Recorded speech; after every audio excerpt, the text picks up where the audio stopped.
This might be the oldest car here. It's 1912. I've seen this one before, so I remember the skis, but I haven't done this in a while. 1912. I don't think there's any car here older than that. Could be wrong. Take a look around. So, a lot of real brass. True snow buggy.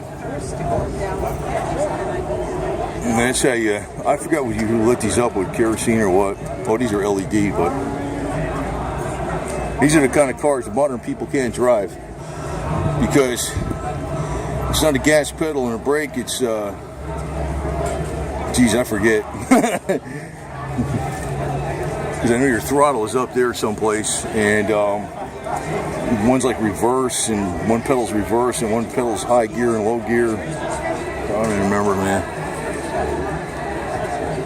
I'd be scared to drive this thing. I ain't sure what this is. So I didn't get that last time.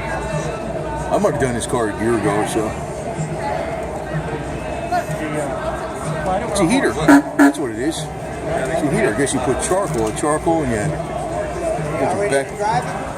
You ready to drive it? You got a heater back, so you're heating a foot warmer heater. That's what it is. So you're out there in the open air and in the snow, and you put your foot up there and you're warm, right? Anyway.